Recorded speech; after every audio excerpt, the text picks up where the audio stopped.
नमस्कार, हिंदी साधन चैनल में आप सभी का एक बार फिर से हार्दिक स्वागत है।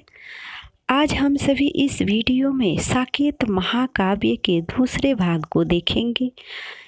इससे पहले हमने साकेत महाकाव्य का पहला भाग को पूर्ण कर लिया है, जिसमें हमने देखा उर्मिला की सखी जब उर्मिला के लिए भोजन लेकर आती है तो उर्मिला कहती है कि वन से आते समय हमें जीजी से कुछ जड़ी बूटी मिली थी, जिसे खाने के बाद अब हमें भूख की इच्छा नहीं है, अर्थात भोजन गुड़ गोबर के समान प्रतीत होता है।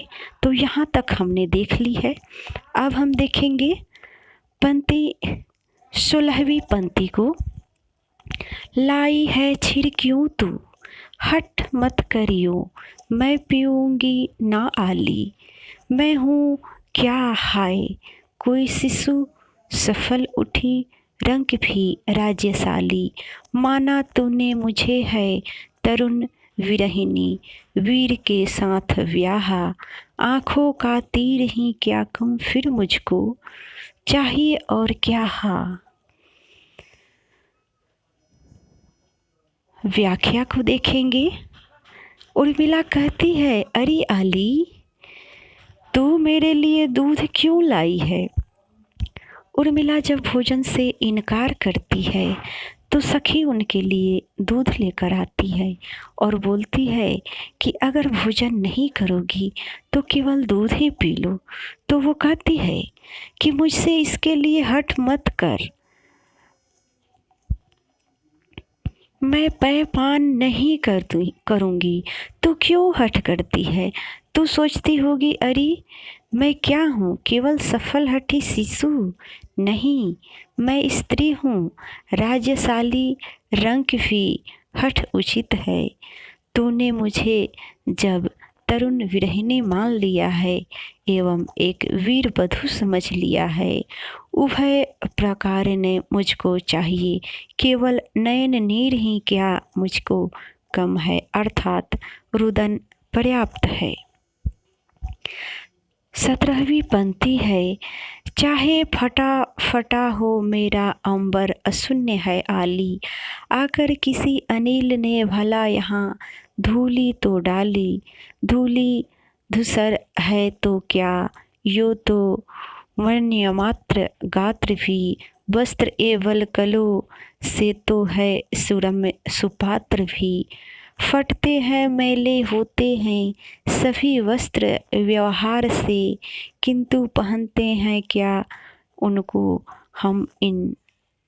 हम इसी विचार से, पीऊँ या लाऊं खाऊं ला सखी, पहन लूँ या सब करूं, जीऊँ मैं जैसे हो यह अवधि का अर्णव तरु, कहे जो मानूं सो किस विधि बता धीरज धरूं, अरे कैसे भी तो पकड़ प्रिय के वे पद भरूं। व्याख्या है, अरियाली, चाहे मेरा हृदय का विरह प्रिय के विरह के कारण फटा फटा सा प्रतीत हो रहा है, किंतु अपने प्रिय के मूर्ति मेरे हृदय में विराजमान है। वह मूर्ति, प्रिय मूर्ति धूमिल हो गई है, क्योंकि किसी विरह व्यथा रूपी अनिल व्यथित करके धूमिल कर दिया है, व्यर्थ कर दिया है। चाहे मेरा हृदय धूमिल धूसरित ही सही, इसमें चिंता की कोई बात नहीं। देखा जाए तो यह शरीर ही मूल मंत्र अंबर को वस्त्र के रूप में प्रयुक्त किया जाए तो यद्यपि मेरे वस्त्र गुलमय है, तथापि बलकल से तो अच्छे ही करने वाली भी मैं सुंदर हूँ। यह शरीर आत्मा का वस्त्र है, मत होने पर यह बदलकर आत्मा दूसरे रूपी शरीर को धारण कर सांसारिक क्षेत्र में वस्त्र के बदलने से कोई मोह नहीं होता, उसी प्रकार शरीर के बदलने से भी मोह नहीं करना चाहिए। व्यवहार से सभी वस्त्र मैले होते हैं, फटते हैं, किंतु इस प्रकार से निर्मोह होकर यह फटेंगे, इस भावना से कोई भी इनको नहीं पहनता। इसी प्रकार शरीर समाप्त हो जाएगा, इस भावना से कोई भी मनुष्य जीवन व्यतीत नहीं करता। अरे सखी, ला मैं पीऊँ, खाऊँ, पहनूँ एवं सभी कर्म करूँ, मुझे तो जीवित रहकर इस विरह अवधि रूपी सागर को तरना ही पड़ेगा। अरे तू जो कहे उसे ही मानूं, तू ही बता किस प्रकार से मैं धीरज धरूं। अरे मुझे अपने प्रियतम के पद पकड़ना अभिष्ट है, मैं उनके पदों में ही मरूं, यही मेरी कामना है। इस प्रकार से उर्मिला अपनी सखी से अपनी विरह व्यथा की वखान करती है। अब हम देखेंगे 18वीं पंक्ति। रोती है और दुनी निरख कर मुझे, दीन सी 3 सांसें होती है, देवर श्री न तहत बहने छोड़ती है उस सांसें। आली तू ही बता दे, इस विजन बिना मैं कहाँ आज जाऊं, दीना हीना अधीना ठहर कर जहाँ शांति दूं और पाऊं। व्याख्या है, अरे सखी, मुझे इस प्रकार व्यथित देखकर दीन सी 3 सांसें रो रही है। मेरे देवर श्री शत्रुघ्न मुझे देखकर नत हो जाते हैं। मांडवी एवं श्रुति कृति बहनें भी उस सांसें छोड़ने लगती है। अरे आली, तुझसे पूछती हूँ कि इस विजन बिना आज कहाँ चली जाऊँ, जिससे मैं दीना हीना अधीना सी होकर दूसरे को शांति प्रदान करूं एवं स्वयं प्राप्त करूं। 19वीं पंक्ति है। आई थी सखी मैं यहाँ लेकर हर्षोल्लास, जाऊंगी कैसे भला यह निश्वास, कहाँ जाएंगे प्राण ये लेकर इतना ताप, प्रिय के फिरते पर इन्हें फिरना नहीं होगा आप। व्याख्या है, अरे सखी, मैं जन्म काल में हर्ष एवं उल्लास के साथ संसार में आई थी, किंतु क्या इस प्रकार निश्वास देकर ही संसार से दुखी दशा में मर जाऊं? नहीं नहीं, अरे इतना पाप लेकर मेरा हृदय कहाँ जाएगा? उन्हें कहीं भी जगह नहीं है। यदि वे चले भी जाए तो प्रीतम के वापस लौटने पर वे स्वयं पुनः आ जाएंगे। इसमें वियोग का हृदय स्पर्शी वर्णन किया गया है। 20वीं पंक्ति है। साल रही सखी माँ की झांकी वह चित्रकूट की मुझको, बोली जब वे मुझसे, मिला न वन ही न भवन ही मुझको। जिसमें उर्मिला चित्रकूट की बातों का स्मरण करके सखी से कहती है कि अरे सखी, चित्रकूट वाली माँ की झांकी मुझको अब भी दुख दे रही है। जिस समय उन्होंने मुझसे कहा, अरे तुझको प्रिय के साथ न वन ही मिला न भवन ही। 21वीं पंक्ति है। जात तथा जमाता समान ही मानतात थे आए, पर निज राज्य नमाजती माता को वे प्रदान कर पाए। मिले मैं स्वामी से पर कह सकी क्या संभल के, भय आंसू होके सखी सब उपालम्य गल के। उन्हें हो आई तो निरख मुझको नीरव दया, उसी की पीड़ा का अनुभव मुझे हाँ रह गया। उर्मिला चित्रकूट में आए हुए राजा जनक के मनोभाव का वर्णन करती हुई कहती है कि मेरे पिता राजा जनक उनको पुत्र एवं जमाता दोनों ही समझकर वहां आए थे, किंतु मझली माता कैकेयी को अपना राज न दे सके। मैं चित्रकूट में स्वामी से मिली थी, किंतु उसने कोई भी बात सावधानी से न कह सकी। मेरे हृदय में जो उपालव्य भरा हुआ था एवं जिनको मैं उनसे कहना चाहती थी, वह सब अश्रु बनकर ही रह गए। मैंने जब उनको वनवासी रूप में विलोका तो मेरा हृदय दयाद्र हो उठा। अतः केवल उसी की पीड़ा का मुझे अनुभव हुआ, शेष सब भूल गई। 22वीं पंक्ति है, न कुछ कह सकी अपनी, न उन्हीं की पूछ मैं सकी भय से, अपने को भूले वे मेरी ही कह उठे सखे हृदय से।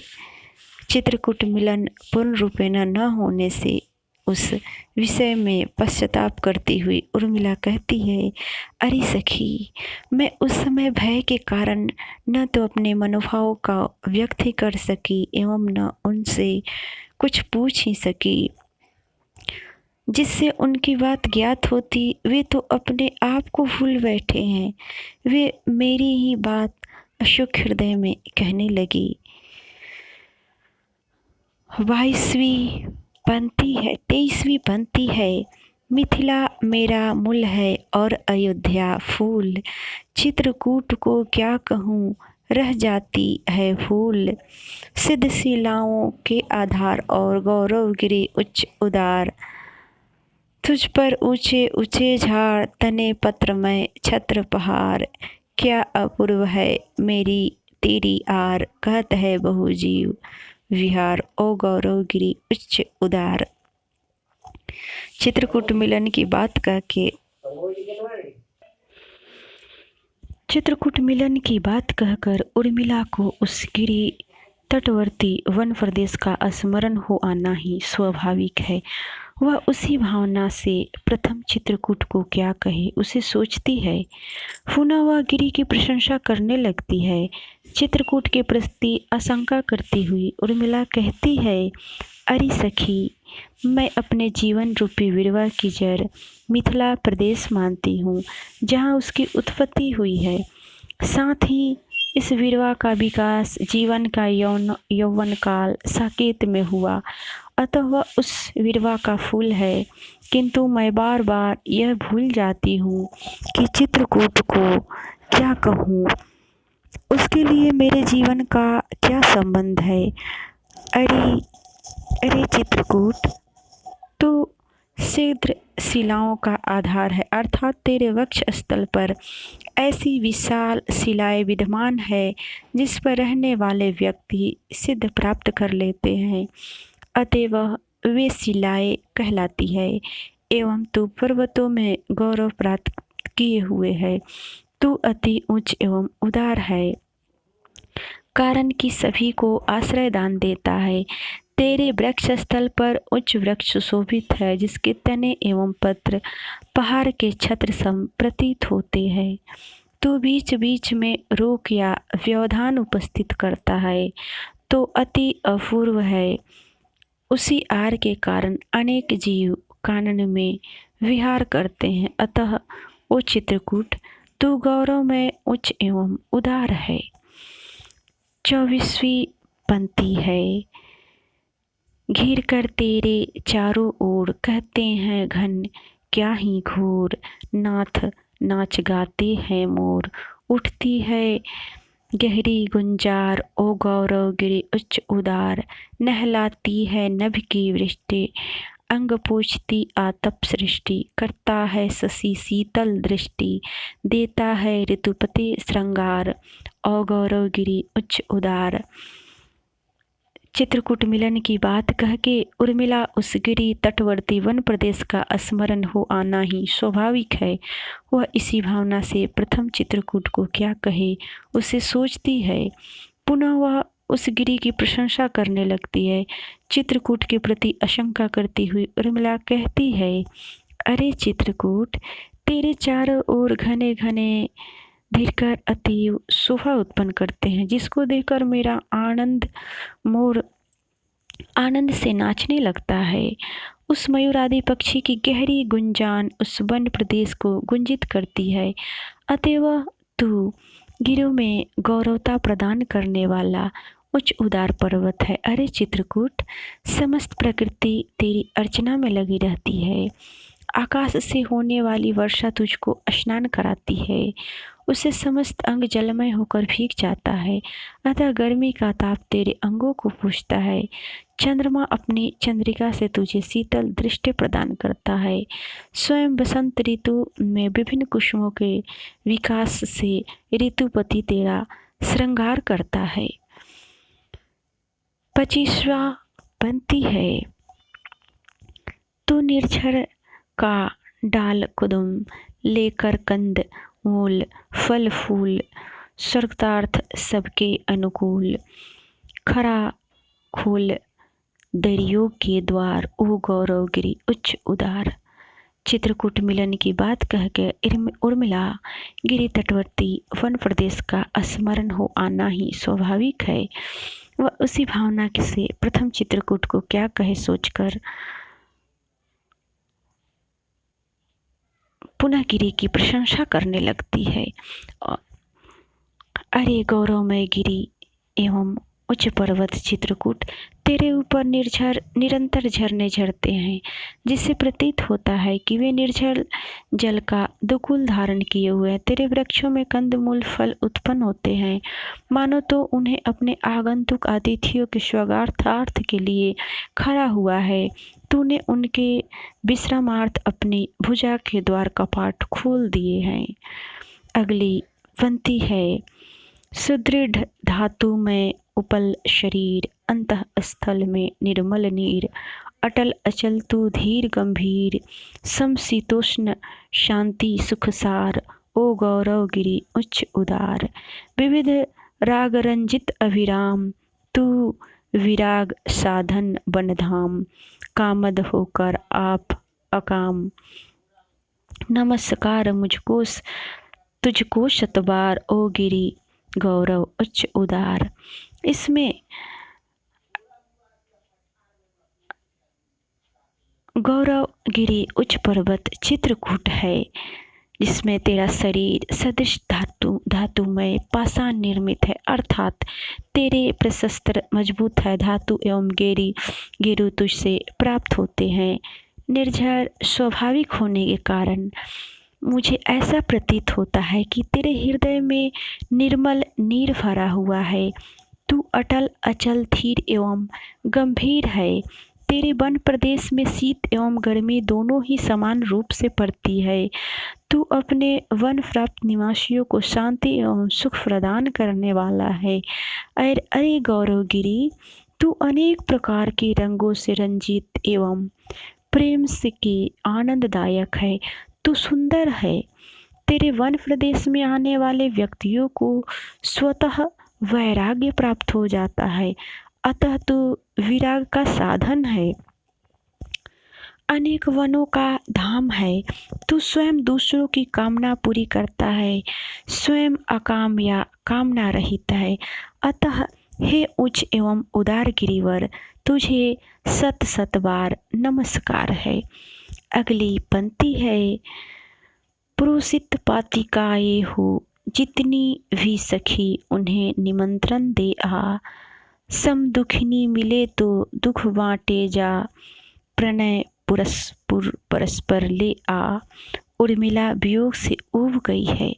थोड़ी देर के लिए वह दुख को दूसरों के साथ मिलकर बैठकर भुलाना चाहती है। इस कार्य के लिए वह सखी और संभोगी स्त्रियों को नहीं बुलाती, वरना समदुखियों को बुलाती है, क्योंकि उनके प्रति उनके मन में समान भाव से प्रेरित संवेदना है।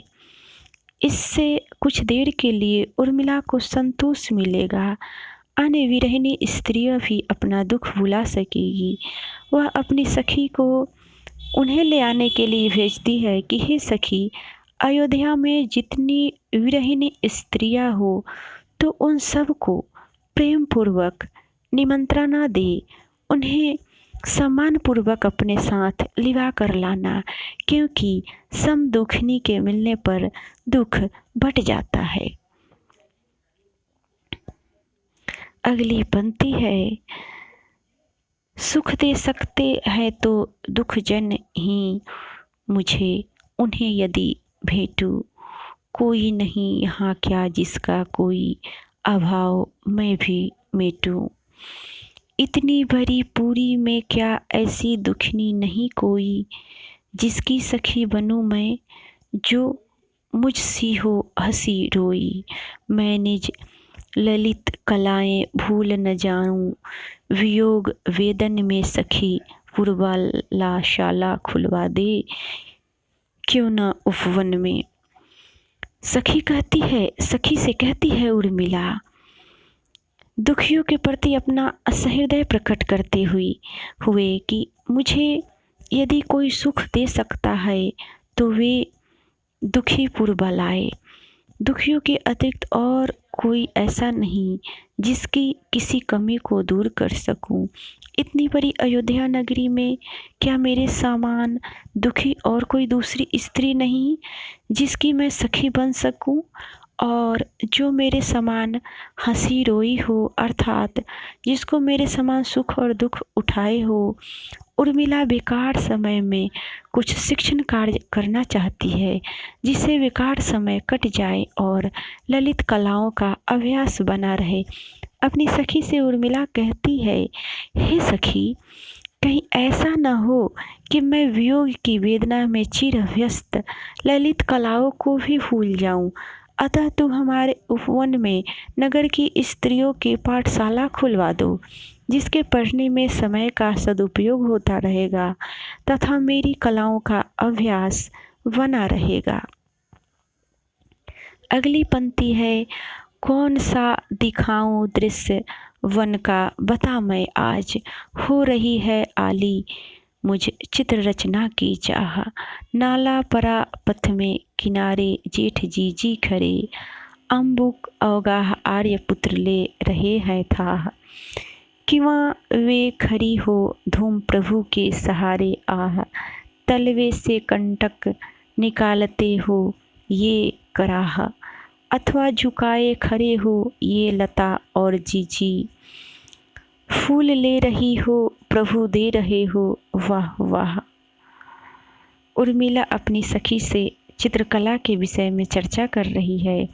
उर्मिला सखी से पूछती है कि हे सखी, तू यह बता दे कि आज मैं अपने चित्र में कौन सा दृश्य बनाऊं।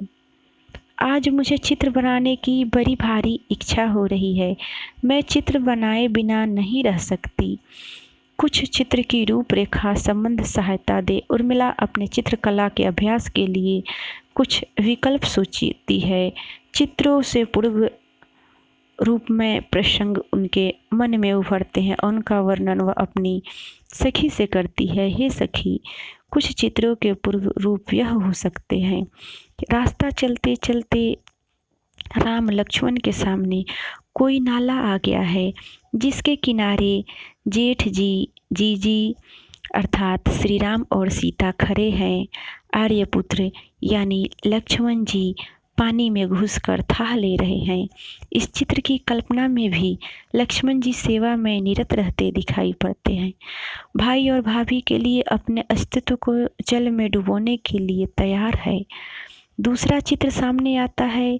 वे कहती है, अथवा जीजी सीता जी घूमकर प्रभु श्री राम के सहारे खड़ी हो और आर्यपुत्र लक्ष्मण उनके पैरों से कांटा निकाल रहे हो।